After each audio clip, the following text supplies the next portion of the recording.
habíamos ganado. Eso es lo que yo me temo que les duele. Pero es verdad que hay una cosa que a mí me preocupa enormemente y posiblemente eso está en la base de la razón por la que yo he vuelto a la política, y es que hay una formación política, partido ahora, aunque no se presente como tal, al Ayuntamiento de Madrid, que es Podemos, que a mi juicio hace una incitación al odio que es muy preocupante. Me ha pasado una vez, pero estoy segura que pasará más veces. Estaba en el Madrid-Río en bicicleta haciendo unas fotografías para un reportaje en la revista Tiempo. Y bueno, la mayoría de la gente encantadora, se querían hacer fotos, tal, los niños. Y pasó uno en bicicleta, no paseando, sino haciendo deporte. Ojalá te mueras, porque bueno, es una cosa de verdad, un odio rezumaba, que eso yo no lo había visto antes, la verdad, y creo que se debe bastante a ese afán de venganza y no de regeneración que Podemos está inoculando en la política española. Y perdón una cosa, la segunda parte del caso, Rato, ¿nota que ha impactado algo en la campaña o es una pues qué duda cabe que tiene que haber impactado, porque hemos estado durante una semana viendo unas imágenes de una persona que le ponía la mano en el cuello a Rodrigo Rato, vicepresidente del Gobierno, ex vicepresidente del Gobierno, imágenes que han dado la vuelta al mundo. Si a Rodrigo Rato se le hubiera detenido en su casa, se lo hubiera llevado al calabozo, se lo hubiera interrogado por la policía, puesto a disposición judicial, declarado ante el juez, de todo, sin imágenes, esto no hubiera sucedido.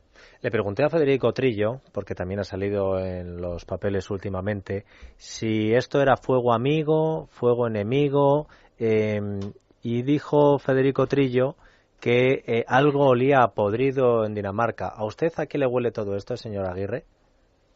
Todo se refiere puede responder a los besos que le da Luis Herrero, que como es su casa aquí... Luis, quédate, hombre. Es para hacerse perdonar, porque ayer se dedicó a ponerme verde todo su programa. Es para demostrarle que lo cortés no quita lo valiente. Había chicha aquí en esto. Adiós, abuelo Herrerone. Bueno, después del beso... abuelo, que es mucho más joven que yo. Oye, pero él presume de ello. Le decía... a Federico Trillo esto le olía a podrido. Se ha hablado mucho de fuego amigo. Luego ha aparecido como coordinador de todo lo de aduanas el número 29 en la lista de Antonio Miguel Carmona, que dice que prefiere tener a Leon Ness que al Capone en sus listas. ¿A usted todo eso que acaba de decir de la parte mediática de la investigación de Rodrigo Rato y otras cosas que se han visto que afectan al Partido Popular, qué le parecen? ¿Hay algo detrás? ¿Es casual? Yo estoy convencida de que el Gobierno no está detrás de esto, porque eso sería tanto como decir que es un Gobierno disparatado y carente de sentido común, porque nos perjudica a todos muchísimo. Y por lo tanto, pues estoy segura de que el Gobierno no está detrás. Ahora se dice que hay una persona en la lista de Antonio Miguel Carmona que está destinado justamente en ese servicio de aduanas, que en el barrio de Salamanca se dedica a perseguir a presuntos defraudadores fiscales, que es bastante raro, pero en fin, ha sucedido. Yo lo que digo es que todos somos iguales ante la ley, pero no todos somos iguales ante los medios de comunicación. Esto es lo que quería decir con la detención del señor Rato si hubiera sido sin imágenes. Carmen y Lázaro, una pregunta antes de dar paso a los oyentes. Sí, ¿a qué achaca, por ejemplo... ¿y por qué cree que se ensañan tanto con el Partido Popular? Porque acabamos de conocer el viernes que el agujero que ha dejado el señor Serra en Caixa Cataluña es de 12.000 millones, o sea, desproporcionado frente a los 22.000 de Bankia.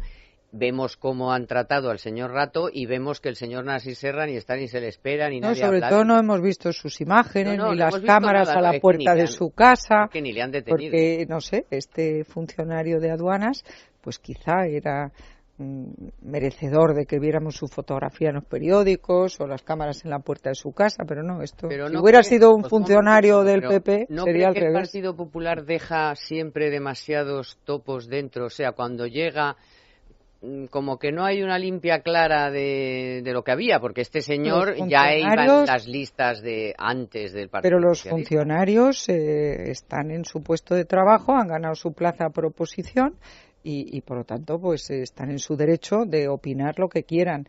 Lo que es verdaderamente sorprendente es que, bueno, pues el tratamiento mediático que se ha dado a este caso, en mi opinión. Lo que pasa es que, y siguiendo un poco con el asunto Rato, que yo creo que es un poco extensivo, Rato, Trillos, Pujalte, es decir, da la sensación de que ha habido una falta de control de la información del Estado por parte del Gobierno. Es decir, los datos que salen están bajo la responsabilidad y la custodia del Ministerio de Hacienda, en el caso de Rato. Entonces, la imagen que se transmite es, si no sale de una parte del Gobierno o una parte del control, es que entonces hay un descontrol. Y entonces no estamos controlándolo bien. Y ese descontrol se produce ahora, justo en vísperas de elecciones autonómicas municipales, de final de... Pues no lo sé, pero se lo puede usted preguntar a José Alejandro. Que es el de la alta política. El medio al que donde esta cuestión se divulgó era en Voz Populi. Pues luego, si quieres, sí, luego ya lo hablamos fuera de micrófono. Compartimos. Lo del topo fue el ABC el domingo pasado. Vamos, el topo, por favor, perdón. Pero vamos, es como lo de... Pero ¿por qué a nadie le interesa esa persona, ni su fotografía, ni, en fin, cuando sale de su casa, entra como el señor? No sé.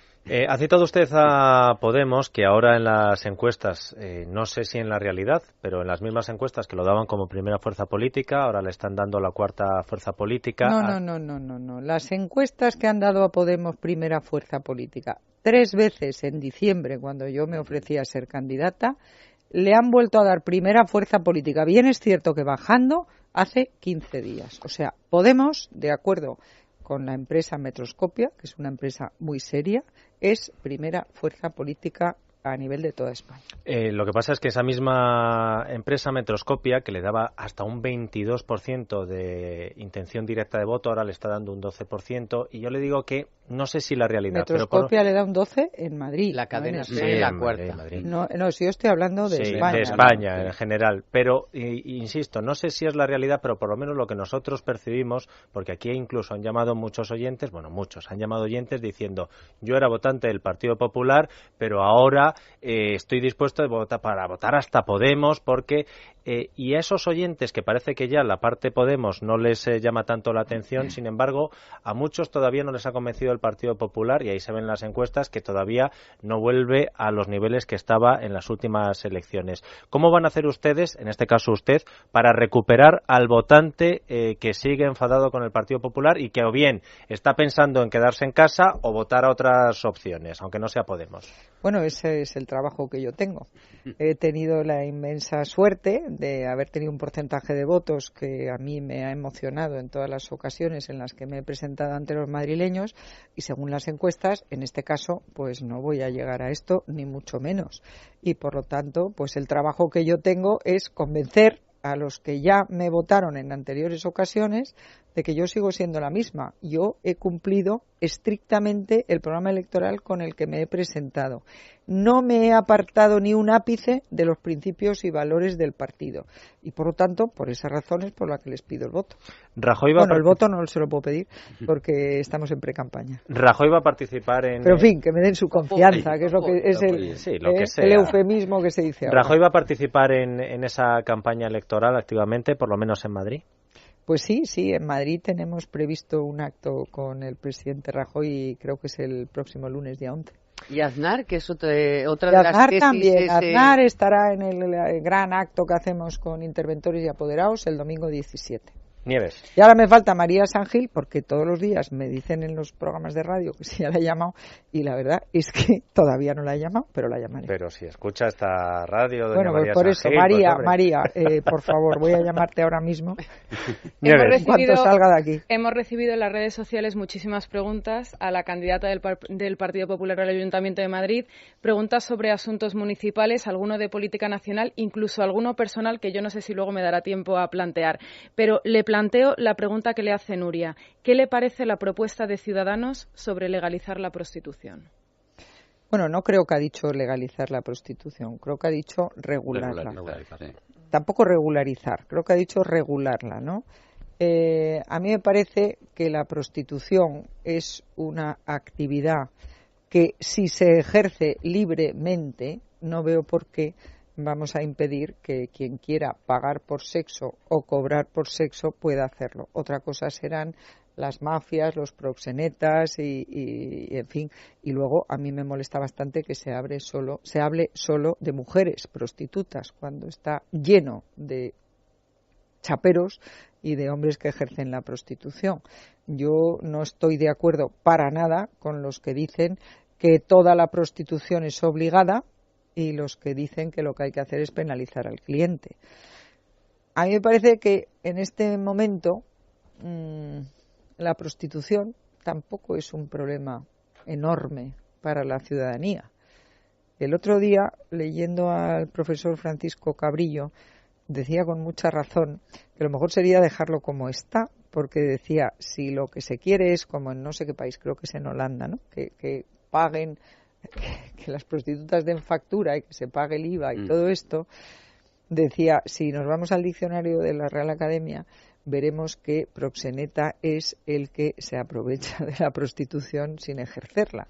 Claro, estaríamos convirtiendo al señor ministro de Hacienda claro, porque el Estado como un proxeneta. Ojo, Montoro, ¿qué es lo que le faltaba? Por cierto, hablando de Ciudadanos, ¿qué le parecía a usted Ciudadanos? No sé si ese naranja que ha venido es para de forma provocativa, porque Rita Barberá, pensábamos que esa estrategia de atacar a Ciudadanos directamente había pasado ya a mejor vida, pero Rita Barberá dijo que lo peor que le podía pasar a Valencia es que gobernara Ciudadanos y que además viniera un tipo de Barcelona a marcar la política valenciana. A mí cuando me parece que fue el secretario general del PP de Andalucía dijo eso, me pareció demencial, porque como yo estoy convencida de que Cataluña es España, que no se puede concebir España sin Cataluña y Cataluña fuera de España, pues me indigna esos localismos que pretenden decir semejante cosa. A mí Ciudadanos me parece un partido muy respetable, si bien estoy en desacuerdo con ellos en la cuestión de los impuestos. Por ejemplo, ellos quieren reponer el impuesto de patrimonio, reponer el impuesto de sucesiones y donaciones. Y a mí esto me parece que sería, bueno, lo dice el candidato de Madrid, sería, pues quitar a Madrid de los primeros puestos de la recuperación económica nacional en los que están gracias a la política de impuestos bajos que tanto yo cuando fui presidenta como Ignacio González ahora hemos mantenido en la Comunidad de Madrid. Vamos a hacer una pausa y viene ya Sandra León porque me dice que como sigamos dando tiempo a los oyentes para llamar, la media pregunta que os quedaba por turno a vosotros tres para repartir, ya ni siquiera tocáis a eso. La tarde de Dieter es radio.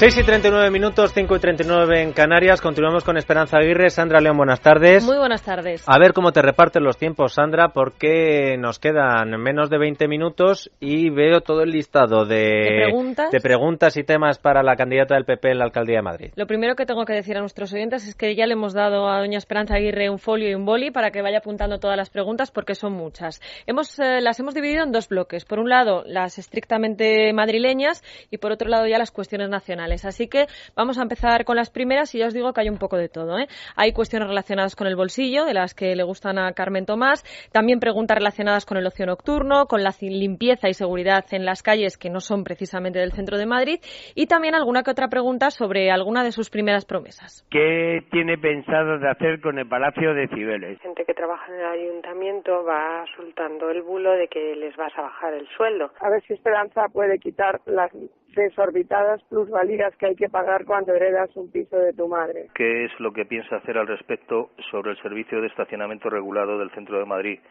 Sobre todo para los autónomos que nos dedicamos a los servicios como fontanería, carpintería, albañilería, que solo disponemos de 4 horas para poder ejecutar nuestro trabajo. ¿Qué va a hacer con las motos que nos llenan las aceras, que se pasan todo el día ahí aparcadas y además no pagan? Y las bicis que van por las aceras. ¿Qué pasa con las bicis que van por las aceras? Se preocupan mucho por el centro de la ciudad y me da miedo que olviden los barrios. ¿Nos va a atender también a los barrios que estamos fuera del centro de la ciudad? Yo no he visto jamás Madrid tan sucio como está ahora. Los que se dedican a limpiar, es que no hay nadie que pueda revisar el trabajo de estas personas. He oído que va a levantar la restricción de apertura de bares y locales. ¿Qué prefiere, que le voten los hosteleros hosteleros o el lobby de los hosteleros, o que los vecinos de los barrios donde no pueden dormir por la continua apertura de terrazas, de bares, de after, dejen de votarle. ¿Cree que es lógico que la sanción por encontrarse en la calle con una cerveza en la mano sea de 600 euros? Exactamente la misma cantidad que por circular a 191 kilómetros por hora por una autovía. ¿Qué día, a qué hora y dónde va a participar José María Aznar con ella en algún mitin? Se podrán decir que son muchas preguntas, pero concretas, los oyentes han ido al grano. A ver, el Palacio de Cibeles, usted ya dijo que no iba a pasar ahí ni un día. No, que el despacho del alcalde, si yo soy la alcaldesa, volverá a la Casa de Cisneros, donde han estado todos los alcaldes desde que empezó la democracia y anteriormente también en la República y antes. Una gran ciudad como Madrid, capital de una gran nación, tiene un lugar en la Plaza de la Villa, que además no es que esté excéntrico, está en el centro de la ciudad y por lo tanto pues el despacho del alcalde, si yo soy alcaldesa, volverá a la Casa de Cisneros. ¿Qué haré con Cibeles? Pues aquí les voy a copiar a los de Podemos. Preguntaré a los vecinos qué quieren hacer con Cibeles, pero lo que queremos todos los vecinos, creo, es liberarnos de tener que pagar 6 millones de euros solamente de calefacción y aire acondicionado, no del edificio original de Cibeles, sino lo que se le ha añadido, que es la cubrición, valga esta palabra ganadera en el sentido de cubrir la calle, de una calle entera de 5 pisos de altura que cuesta muy caro calentar y enfriar. Dice una oyente, y no sé por qué me da que es trabajadora del ayuntamiento, no, de que si le iba a subir, que hay trabajadores del ayuntamiento que iba a bajar el sueldo. Usted voy a bajar el sueldo a los trabajadores del ayuntamiento. Oiga, es que yo no soy nueva en esta plaza. He sido concejal del ayuntamiento 13 años, he sido ministra 3 años, presidenta del Senado 3 años, presidenta de la Comunidad de Madrid y nunca he bajado el sueldo a nadie. El que sí se lo bajó fue Zapatero, que le bajó el sueldo a todos los trabajadores de la Comunidad de Madrid, como a todo el resto de trabajadores españoles, por culpa del despilfarro en el que había caído desde que él empezó a gobernar el año 2004 y lo hizo el año 2010. Pero me interesa mucho contestar a lo de la plusvalía. Es que la plusvalía ha sido una subida verdaderamente escandalosa. De 100 millones que se recaudaban por plusvalías en el año 2010, hemos pasado a 500 millones en el año 2014 y 550 que hay previstos para el 2015. Cuando yo me he puesto a investigar qué es lo que había ocurrido aquí, pues resulta que se ha quitado la bonificación del 40% que había para cuando llegaban las subidas catastrales y, por lo tanto, yo me propongo bajar el índice, o sea, el tipo de la plusvalía y además revisar las bonificaciones. Limpieza, por ejemplo, sí. Limpieza de la ciudad, que también es una cosa que nos dice mucho. Según su Carmona, no es una cuestión de derechas o de izquierdas, sino de ser limpios. A ver, yo tengo que decir una cosa previa. No es una ciudad más limpia la que más veces se limpia, sino la que menos se ensucia. Y es verdad que no hay en las ciudades europeas, en las grandes capitales europeas, no hay barrenderos. Eso no existe. Bien es cierto que aquí tenemos un clima muy diferente y la gente vive más en la calle que puede vivir en los países nórdicos, pero tampoco quiere eso decir que vamos a tener un barrendero detrás de cada ciudadano. Que habrá que poner más papeleras, sobre todo vaciarlas con mayor frecuencia. Que eso que se ha dado en llamar puntos limpios, donde se ponen las cosas que se reciclan, que no están en la basura, se han convertido en un basurero en plena calle, porque no se vacían con suficiente frecuencia. Antes los iglús del vidrio se vaciaban con la frecuencia exigida. Ahora, como no se tiene esa periodicidad necesaria, la gente va de su casa cargando con las botellas del cumpleaños de su niño y llega al contenedor, se lo encuentra lleno y lo deja ahí al lado. Y ya empiezan los perros, en fin, que es una acumulación de basura que no tiene por qué ser un punto limpio, de ninguna manera puede convertirse en un foco de basura. Y es lo que está pasando. Y luego hay que pensar, bueno, pues, ¿por qué se ensucia la ciudad? ¿Qué clase de porquerías hay por las calles? Mucha gente dice las hojas. Bueno, en ese periodo de la caída de la hoja, pues hay que intensificar, por supuesto, el barrido de las calles, porque yo no estoy dispuesta a que no haya árboles de hoja caduca en Madrid, que me parece que son, bueno, pues algo de lo que gozamos todos los madrileños y que yo cuando fui concejal de Medio Ambiente durante 6 años me dediqué a plantar precisamente esos árboles, porque los árboles de hoja perenne muchas veces captan la contaminación y ahí se queda. Los de hoja caduca es una maravilla cómo enfrían la temperatura en verano y cómo vamos viendo los brotes y la llegada de la primavera, y bueno, esta ha sido especialmente relevante en este año y por lo tanto pues yo estoy completamente convencida que habrá que proceder al barrido en esas épocas de caída de la hoja. Y lo demás, pues si lo que ensucian, por ejemplo, son los grafitis, que a mi juicio degradan las ciudades o los lugares de las ciudades donde se ponen, pues hay que poner multas, pero no multas como se ponen ahora, que las multas que pone el ayuntamiento de grafitis me he molestado en preguntar cuántas han puesto, ¿y sabe cuántas han puesto? ¿Cuántas? 0. ¿Por qué?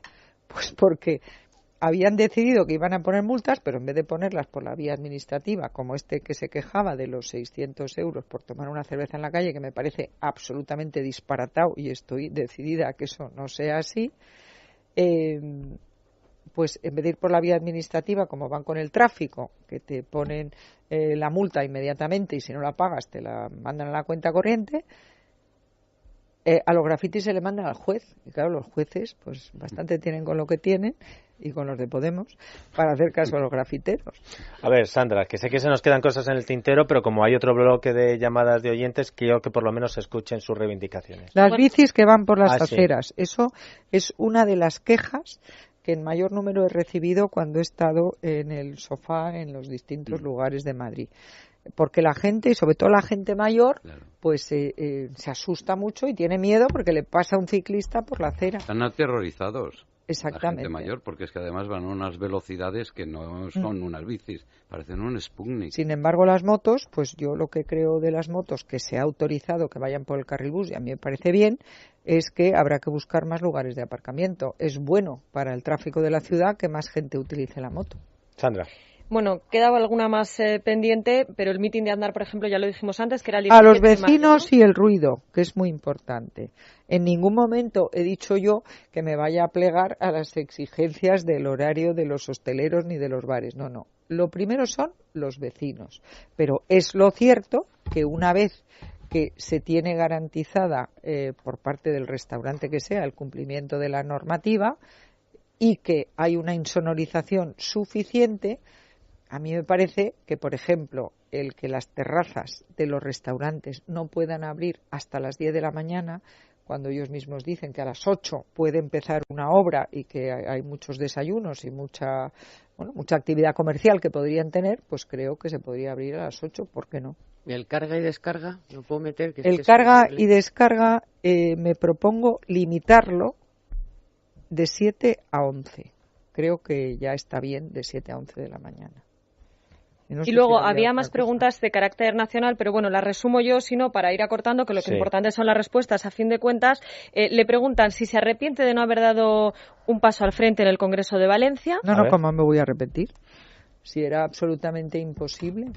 Y además yo no estoy para descabalgar de su caballo al líder del partido. Si Mariano Rajoy se hubiera ido, como a toda España le pareció que se iba, la noche electoral cuando estuvo en el balcón, pues quizá me hubiera presentado. Pero vamos, no tuve en ningún momento intención de hacerlo. Y si la hubiera tenido, además, no hubiera podido hacerlo, porque los avales los habían cogido todos. También le preguntan si alguna vez la vamos a ver como candidata a la presidencia del gobierno. Y además hay muchas preguntas al respecto. Pues mire, yo ahora estoy concentrada en ser alcaldesa de Madrid. Y no crea usted que es tarea fácil, porque aquí en este país la coalición de perdedores es una cosa que se lleva mucho. Entonces, sí, PSOE, Podemos e Izquierda Unida tienen mayoría absoluta entre los tres sumados, por mucho que yo tenga un número de concejales grande, pues van a gobernar ellos. Pero tampoco lo descartan en un futuro. Yo, ¿por qué voy a descartar? Mariano Rajoy tampoco descartó ayer convocar las elecciones para el 27 de septiembre. Por cierto, en la porra... por no cerrarme puertas. Quiero dar una fecha para la porra. Aquí están diciendo después del puente de diciembre, 22 de noviembre, 29 de noviembre, ya les elecciones generales. Yo el 29 de noviembre. Se apunta Carmen Tomás. Vaya, hombre, apareces ahora como favorita. Y otras dos preguntas nacionales muy rápidas. Una, si alguna vez ha tenido la tentación de pasarse a Vox? Pues no, la verdad es que no. Y en su momento me lo ofrecieron, pero no. Y luego otra, pues ¿por qué no? Lo que no quiere decir que no respete muchísimo a los señores de Vox. El otro día, haciendo campaña por Arganzuela, el sábado, me encontré a uno de Vox que me recriminó por no debatir con ellos, cosa que no tengo ninguna obligación de hacer, por cierto, ni con ellos ni con los de Ahora Madrid, porque Ahora Madrid no se presentó tampoco a las europeas, pero yo estoy muy dispuesta a debatir con todas aquellas formaciones políticas que quieran debatir conmigo. Eso sí, 1 a 1. Yo no voy a presentar 6 contra 1. Ya sabe lo que dice el refrán castellano, del 2 contra 1, imagínese el 6 contra 1. Y luego la última, le decía, era, preguntaba una oyente, ¿por qué no ha hecho más porque Rajoy no haya tenido tantos incumplimientos en el tema del aborto, en el tema de los impuestos y en otros tantos en los que los oyentes están un tanto decepcionados? Pues no sé a lo que llamarán hacer más, pero he hecho bastante, ¿eh? Yo, desde luego, me he manifestado siempre de acuerdo con los principios y valores que defendemos en el Partido Popular. Siempre. En el asunto de los impuestos, en el asunto de la defensa del derecho a la vida, y porque soy una persona convencida de que para poder tener una vida mejor para todos los ciudadanos y especialmente para los más desfavorecidos, lo que hay que hacer es defender los principios, que son muy facilitos y muy pocos. La libertad, la vida, la propiedad y el imperio de la ley. Y luego, por supuesto, estar convencidos de que España es una gran nación y Madrid, la capital de una gran nación, que es grande por los madrileños y por la nación de la que es capital, no porque se coloque en un edificio emblemático del ayuntamiento. ¿Qué le dan las encuestas, las que maneja